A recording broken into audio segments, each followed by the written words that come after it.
نبی علیہ السلام کے وصال مبارک کے بعد آپ مدینہ چھوڑ کر چلے گئے. وجہ کیا تھی؟ عاشق بندے تھے اور جب نبی علیہ السلام نظر نہیں آتے تھے تو ان سے برداشت نہیں ہوتا. جب گلیوں سے گزرتے نبی علیہ السلام کی یاد آتی، آپ وہاں سے شام کی طرف چلے گئے.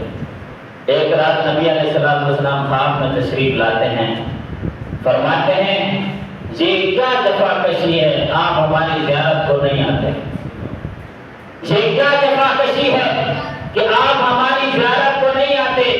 قربان جائیں حضرت بلال حبشی رضی اللہ تعالی عنہ پر آپ نے جب بیدار ہوئے جوتا بھی نہیں پہنا، سیدھا مدینہ شریف پہنچ گئے.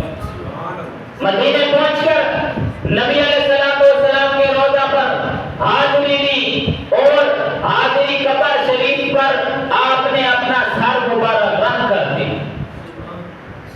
قبر مبارک پر سر مبارک رکھ کر آپ نے حاضری دی. روتے رہے.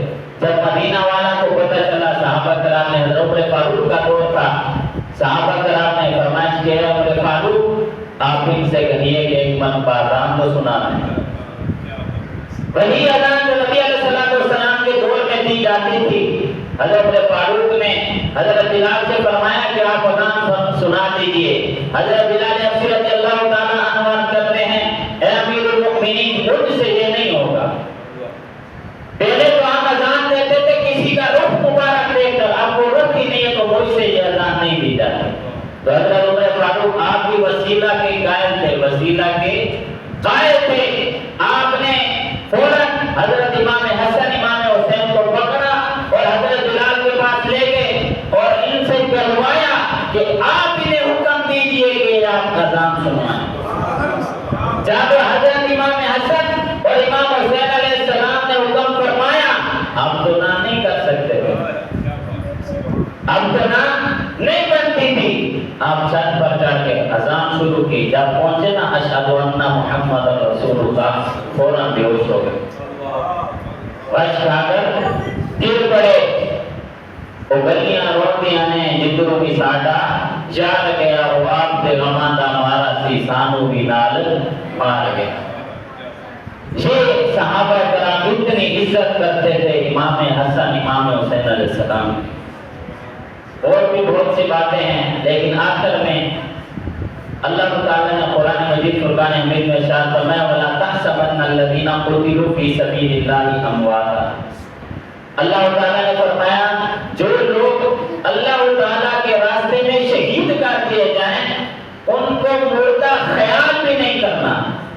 کہنے کی تو دور کی بات ہے، یہ خیال بھی آپ کے دل میں نہ آئے کہ وہ مردہ ہیں. فرمایا بل احیاء عند ربهم یرزقون، بلکہ وہ زندہ ہیں، اللہ تعالیٰ کے ہاں کو رزق دیا جاتا ہے. اور کیسا رزق دیا جاتا ہے یہ رب تعالیٰ جانے اور وہ جانے. تو ادھر آخر میں یہ ایک پیغام ہے کہ ہم آپ دیکھیں شہادت امام حسین ایسے نہیں. شہادت امام حسین ہمیں کچھ سبق دے کر گئی ہے کہ جب آپ کا سر مبارک کٹا ہوا ہے اس سر مبارک سے بھی قرآن مجید کی تلاوت ہو رہی ہے. دونوں عالم میں کوئی آپسا قاری ہی نہیں، لوگ کے نیزہ پہ ہے قرآن سنانے والے. تو یہ ہمیں ایک سبق یہ بھی دیتا ہے، شہادت امام حسین ہمیں ایک سبق یہ بھی دیتی ہے کہ میں نے سر کٹا کر قرآن مجید کی تلاوت نہیں چھوڑی. اور آج کل ہم کیا کر رہے ہیں؟ صحت یاب ہونے کے باوجود قرآن مجید رمضان شریف میں پڑھنا ہے، بلکہ ہمیں شہادت امام حسین یہ درس دے کر گئی ہے کہ تلاوت نہیں چھوڑنی، سر کٹ گئی. اسی طرح ہم دعوے کرتے ہیں کہ امام حسین علیہ السلام نے تلواروں کے سائے میں بھی نماز نہیں چھوڑی. ہم آج کیا کر رہے ہیں؟ تھوڑی سی تکلیف آ جائے ہم نماز چھوڑ دیتے ہیں. تو میرے پیارے دوستو بزرگوں، امام حسین علیہ السلام کی شہادت ہمیں بہت سارے درس دیتی ہے. ان درس سے ہمیں عبرت پکڑنی چاہیے، ان سے کچھ سیکھنا چاہیے. رب تعالیٰ کی بارگاہ میں دعا ہے کہ ان کے صدقے رب تعالیٰ ہماری بخشش و مغفرت فرمائے. وما علینا الا البلاغ.